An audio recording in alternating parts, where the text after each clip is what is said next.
Welcome dears in our YouTube channel. साथियों, हमारा new batch start हो चुका है जिसका मिशन है टॉप पर जाना। और इस सीरीज में हम लोग पढ़ने वाले हैं आज नरेशन, और जिसको हम डायरेक्ट एंड इनडायरेक्ट स्पीच भी बोलते हैं। तो साथियों, नरेशन में हम लोग पढ़ने वाले हैं डायरेक्ट और इनडायरेक्ट स्पीच।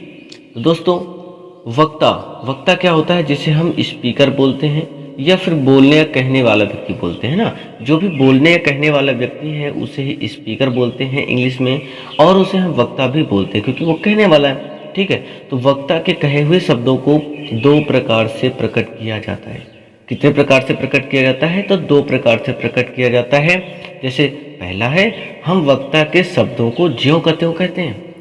कहने का मतलब ये है, जैसे मैं जो भी बोल रहा हूँ तो इसे ज्यों का त्यों ही तो बोला जा रहा है ना। एग्जाम्पल के थ्रू समझते हैं। जैसे लिखा हुआ है राजू सेड, राजू ने कहा, कॉमा इन्वर्टेड कॉमा लगा दिया, और then Suman is reading her book. Raju ने कहा सुमन अपना किताब पढ़ रही है ना, अपनी बुक पढ़ रही है। तो ये क्या है, वक्ता ने जैसा कहा वैसा लिख दिया गया। यानी राजू ने कहा कि सुमन अपना किताब पढ़ रही है, तो वो क्या हो जाएगा, डायरेक्ट नरेशन हो जाएगा, या फिर हम इसे डायरेक्ट स्पीच भी बोल सकते हैं। ठीक है, तो ये ज्यों का त्यों बोला गया। लेकिन इसका अब दूसरा प्रकार क्या है कि हम वक्ता के कहे हुए शब्दों का सारांश या फिर सब्सटेंस, सारांश को क्या बोलते हैं, सब्सटेंस बोलते हैं, अपने शब्दों में प्रकट कर सकते हैं।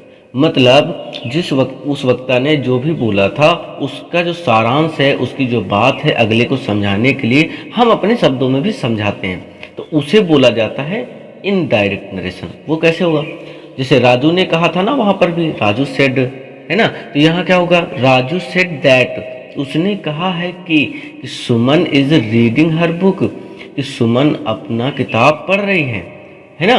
देखो यहाँ पर क्या बोला था, राजू सेड, राजू ने कहा है। अब उसने क्या कहा है, सुमन इज रीडिंग हर बुक, इस सुमन अपना किताब पढ़ रही है। लेकिन जब उसका सारांश प्रकट करा गया तो ये बोला गया कि Raju said that Suman is reading her book, यानी सुमन अपना किताब पढ़ रही है। राजू ने कहा है कि सुमन अपना किताब पढ़ रही है, और ये हो जाएगा इसका इनडायरेक्ट नरेशन। चलिए नरेशन को और अच्छे से समझते हैं। जो डायरेक्ट नरेशन है उसके दो भाग होते हैं। डायरेक्ट नरेशन के कितने, दो भाग होते हैं। और पहला भाग होता है आपका रिपोर्टिंग वर्ब, और दूसरा भाग होता है आपका रिपोर्टेड स्पीच। पहला भाग कौन सा होता है, तो वो होता है आपका रिपोर्टिंग वर्ब, और दूसरा भाग होता है आपका रिपोर्टेड स्पीच। तो साथियों, रिपोर्टिंग वर्ब क्या होता है ये समझते हैं। The verb that introduces the reported speech, यानी ऐसी क्रिया या ऐसा टेंस जो रिपोर्टेड स्पीच को रिप्रेजेंट करे, यानी उसके बारे में बताए, तो कॉल्ड द रिपोर्टिंग वर्ब, उसे ही क्या बोलते हैं, रिपोर्टिंग वर्ब बोलते हैं। यानी उस टेंस को कहने वाला, मतलब जो उस बात को बताने वाला व्यक्ति है, तो वही क्या कहलाएगा, रिपोर्टिंग वर्ब कहलाएगा, है ना। जो भी वो बातचीत कर रहा है, जैसे उधर आपने अभी क्या सीखा था कि राजू सेड, तो ये जो राजू सेड था वो क्या था, रिपोर्टिंग वर्ब ही तो था। राजू कहने वाला था ना, कि राजू ने कहा। अब क्या कहा है, इस बात को इन्वर्टेड कॉमा के अंदर लिखा गया है ना। तो अब इन्वर्टेड कॉमा के अंदर जो लिखा गया है वही तो आपका रिपोर्टेड स्पीच होता है। क्या होता है, रिपोर्टेड स्पीच होता है। कैसे, the exact word of the speaker, यानी जो स्पीकर था ना रिपोर्टिंग वर्ब में, उसने एग्जैक्ट वर्ड क्या बोला है, उसने क्या कहा है, वही which are out with in inverted commas, जिसे हम लोगों ने किस में लिख रखा था, इन्वर्टेड कॉमा में लिख रखा था। तो are called the reported speech, और उसे ही क्या बोलेंगे, उसे ही बोलेंगे हम रिपोर्टेड स्पीच।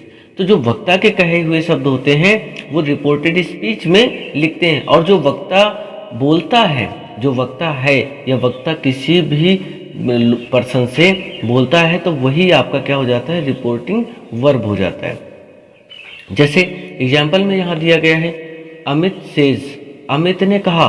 अब इन्होंने क्या कहा है, तो कॉमा और इन्वर्टेड कॉमा के अंदर देखो लिखा गया ना कि Vijay is buying car, Vijay is buying a car लिखा हुआ है ना, कि विजय ने कार खरीदा है ना। तो यहाँ पर देखो क्या है, रिपोर्टिंग वर्ब में क्या लिखा गया है, अमित सेज। तो यही तो है, अमित ने कहा है। अब इसने क्या कहा है वो बात रिपोर्टेड स्पीच में लिखी जाएगी। Vijay is a buying car, है ना, Vijay is buying a car, sorry, Vijay is buying a car, यानी विजय कार खरीद रहा है। तो यहाँ पर इंपॉर्टेंट चीज लिखी गई है कि कॉमा के पहले वाला वाक्य रिपोर्टिंग वर्ब कहलाता है ना। कॉमा से पहले वाला भाग, यहाँ पर जो कॉमा लगा हुआ है और इससे ये पहले वाला भाग क्या कहलाएगा, रिपोर्टिंग वर्ब कहलाता है, ठीक है। तथा इन्वर्टेड कॉमा के बाद वाला वाक्य, तो यहाँ से जो इन्वर्टेड कॉमा स्टार्ट हुआ है इसके बाद वाला वाक्य आपका क्या कहलाएगा, तो रिपोर्टेड स्पीच कहलाता है। आई होप ये बात क्लियर हो गई कि रिपोर्टिंग वर्ब क्या है और रिपोर्टेड स्पीच क्या है। अगर ये दोनों आप नहीं जानते हो तो आगे रूल्स समझने में थोड़ा सा प्रॉब्लम होगी, तो इसको यहीं पर प्रीडिफाइन कर लेते हैं कि जो रिपोर्टिंग वर्ब होती है वो कॉमा से पहले वाला भाग होता है और जो रिपोर्टेड स्पीच होती है वो इन्वर्टेड कॉमा के अंदर वाला भाग होता है। क्लियर हुआ साथियों? चलिए नेक्स्ट समझते हैं। ये डायरेक्ट स्पीच के मुख्य बिंदु हैं, तो इसको हम समझ लेते हैं कि डायरेक्ट स्पीच के मुख्य बिंदु कौन कौन से होते हैं। जैसे यहाँ पर लिखा गया है, डायरेक्ट स्पीच में स्पीकर के कथन को इन्वर्टेड कॉमास के अंदर रखा जाता है। यानी जो स्पीकर होता है, बोलने वाला व्यक्ति होता है, वो जो भी बात बोलेगा वो कहाँ लिखा जाएगा, इन्वर्टेड कॉमा के अंदर लिखा जाएगा। नेक्स्ट दूसरा पॉइंट है, रिपोर्टिंग वर्ब सेट के पश्चात कॉमा का प्रयोग करते हैं। तो इसका प्रयोग करते हैं, कॉमा का प्रयोग करते हैं। तो रिपोर्टिंग वर्ब सेट के पश्चात कॉमा का प्रयोग करने का मतलब क्या हुआ, जैसे अभी आपने देखा था ये रिपोर्टिंग वर्ब था ना, रिपोर्टिंग वर्ब, और इसी के जस्ट पश्चात किसका प्रयोग करते हैं, तो कॉमा का प्रयोग करते हैं। क्लियर हुआ साथियों? और इसके बाद आपका तीसरा रूल्स है कि इन्वर्टेड कॉमास के अंदर वाक्य का प्रथम लेटर कैसा होना चाहिए, कैपिटल होना चाहिए। इस बात पर भी हम फोकस करते हैं, ठीक है। इन्वर्टेड कॉमा के अंदर जो भी आप वाक्य लिखते हैं वो कैसा होना चाहिए, तो वो आपका हमेशा कैपिटल लेटर से स्टार्ट होना चाहिए, जैसे कि आपने पिछले एग्जांपल्स में समझ रखा है ना। यहाँ पर देखिए, जैसे यहाँ पर विजय लिखा हुआ है तो विजय का वी कैसा है, कैपिटल लेटर है ना। तो जहाँ से भी आप कॉमा और इन्वर्टेड कॉमा लगाएंगे तो इन्वर्टेड कॉमा के बाद जैसे ही स्टार्ट होगा तो उसका पहला लेटर कैसा होगा, तो कैपिटल होगा। चलिए नेक्स्ट समझते हैं।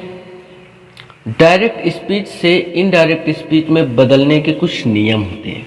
किससे, डायरेक्ट स्पीच से इनडायरेक्ट स्पीच में बदलने के कुछ नियम होते हैं। चलिए वन बाय वन इनको हम फॉलो करते हैं ना। तो जैसे फर्स्ट है आपका, इनडायरेक्ट स्पीच में कॉमा और इन्वर्टेड कॉमास को हटा दिया जाता है। जब आप इनडायरेक्ट स्पीच बनाते हो तो जो कॉमा होता है ना उसे भी हटा देते हैं और जो इन्वर्टेड कॉमा होता है उसे भी हम हटा देते हैं। इसके बाद सेकंड रूल्स है, रिपोर्टिंग वर्ब का टेंस कभी नहीं बदलता। जो रिपोर्टिंग वर्ब होती है ना, रिपोर्टिंग वर्ब मीन्स क्या, जो कॉमा से पहले वाला भाग होता है वो रिपोर्टिंग वर्ब होती है ना। तो उसके टेंस में कोई परिवर्तन नहीं होता। जैसे राम सेज बोला था, है ना, राजू सेज बोला था। तो इस तरीके के जो सेज, सेड या फिर विल से, ये सभी आपको अभी आगे मिलेंगे, इनमें कोई परिवर्तन नहीं करते, वो वैसे के वैसे ही रहते हैं।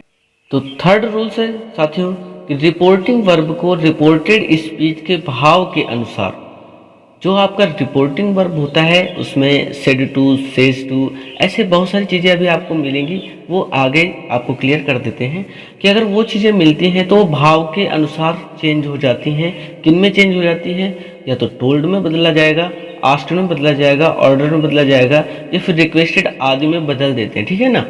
तो ये जो भी आपका रिपोर्टिंग वर्ब के अंतर्गत कुछ वर्ब्स आती हैं जिन्हें हम टोल्ड, आस्क्ड, ऑर्डर, रिक्वेस्टेड आदि में बदल सकते हैं, ठीक है। वो आगे अभी हम लोग समझेंगे। चलिए नेक्स्ट आपका फोर्थ रूल्स है कि इनडायरेक्ट स्पीच बनाते समय कॉमा और इन्वर्टेड कॉमास को हटाकर टेंस के अनुसार उचित कंजक्शन लगा देते हैं। जैसे दैट, इफ या वेदर का प्रयोग करते हैं, कॉमा और इन्वर्टेड कॉमा को हटाकर। ये उचित कंजक्शन है जिनको हम लगाते हैं, दैट, इफ या वेदर। और भी कुछ कंजक्शंस होते हैं, वो हम आगे जैसे जैसे बढ़ते रहेंगे तो उनको हम सीखते रहेंगे।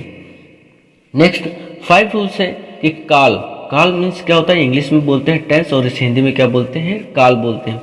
सर्वनाम को इंग्लिश में प्रोनाउन बोलते हैं, तथा समय या स्थिति की निकटता, मतलब जो समय या स्थिति निकट होती है उसको भी हम चेंज करते हैं।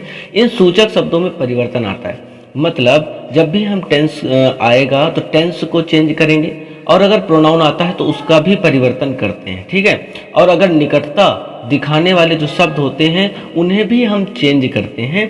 तो ये सारी चीज़ें हम वन बाय वन करके एग्जाम्पल्स के जरिए समझेंगे।